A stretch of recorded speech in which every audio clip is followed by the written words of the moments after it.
Perkenalkan, nama saya Dr. Agus Santosa, spesialis THT BKL. Saya merupakan dosen tetap FKIK Universitas Formadewa sejak tahun 2015 pada bidang ilmu telinga, hidung, tenggorok, bedah kepala, dan leher. Dari tahun 2024, saya mendapat amanah sebagai Wakil Dekan BKKM hingga masa jabatan 2029. Sebagai seorang dosen dan klinisi di bidang THT BKL, saya berkomitmen untuk mengintegrasikan pendidikan, penelitian, dan pengabdian masyarakat secara harmonis guna menghasilkan lulusan kedokteran yang unggul dan berdaya saing global. Untuk bidang pengajaran, saya berfokus pada bidang telinga, hidung, tenggorok, bedah, kepala, dan leher yang tertuang pada blok 3.7 Ear, Nose, and Throat.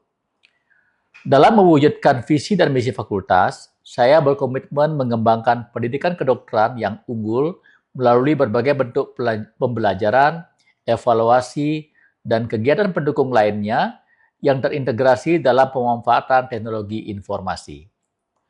Bentuk pembelajaran yang telah diterapkan mencakup tutorial, kuliah interaktif, tugas atau proyek mahasiswa, serta pembelajaran dalam situasi khusus seperti small group discussion, pembelajaran interaktif, loka karya, keterampilan klinik, praktikum, studi lapangan, hingga diskusi pleno.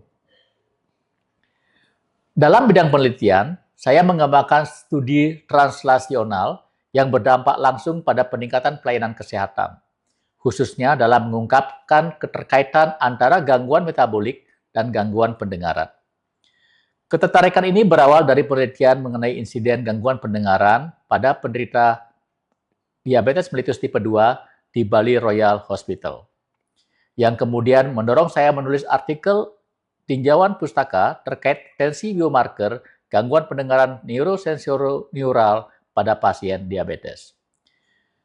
Perjalanan riset ini berlanjut dalam studi doktoral saya dengan penemuan kebaharuan ilmiah terkait peran biomarker seperti Prestin, NOX2, dan peningkatan lipid pada gangguan pendengaran penderita diabetes. Temuan ini memperluas wawasan di bidang otologi metabolik sekaligus memperkuat kontribusi akademik Indonesia dalam pengembangan ilmu kedokteran tropis dan komunitas.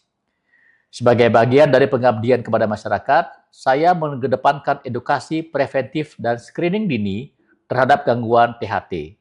Khususnya pada kelompok rentan, saya percaya bahwa keilmuan akan bermakna bila dapat memberikan dampak nyata bagi peningkatan kualitas hidup masyarakat.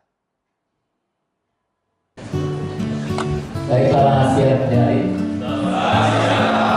Jadi siang ini kita bertemu kembali dalam kuliah kita, yang jadi saya akan menyampaikan materi tentang telinga dan THT. Baik, dalam kuliah ini nanti pada hari menunggu permanis pada orang-orang yang diabetes dia sudah mulai gangguan neuropati, ya itu bisa tanpa gejala, ya. Nah, pada pemeriksaan apa yang kita lihat? Jadi baik dengan otoskop ataupun melihat secara langsung yang telinga akan nampak jenis, ya, dan kemudian kita akan membawa seperti ini. Di mana otomikosis ini awalnya seringkali dicetuskan awalnya oleh infeksi, ya, infeksi yang berlangsung lama kronis itu biasanya. Kemudian seringkali juga pada penggunaan obat-obat khususnya antibiotika yang terlalu lama yang telinga itu akan mengganggu flora normal daripada telinga sehingga akan menggunakan tumbuhnya jamur pada telinga. Namun yang perlu jadi concern kita, apa sih sebetulnya penyebab dasar daripada nyambur ini? Yang pertama adalah dari kelembaban, ya. Kemudian panas atau panas di telinga dan tulang. Jadi tiga unsur ini sangat erat kaitannya dengan mudahnya jamur tumbuh di telinga. Kemudian ada beberapa selain menyebabkan ada beberapa kondisi di mana banyak juga dari materi tentang otomikosis. Apakah ada pertanyaan? Ya, silakan.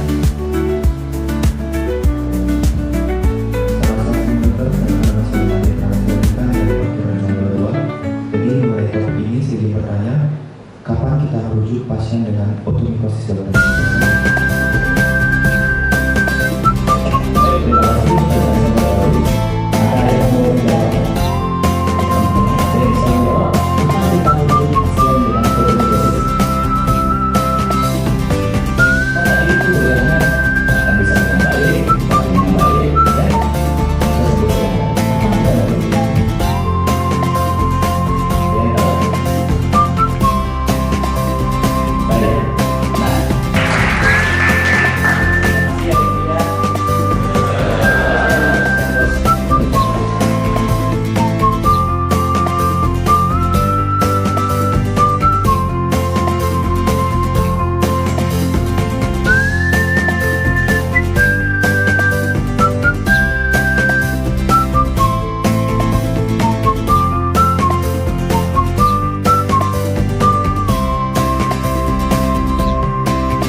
inspeksi dan palpasi telinga.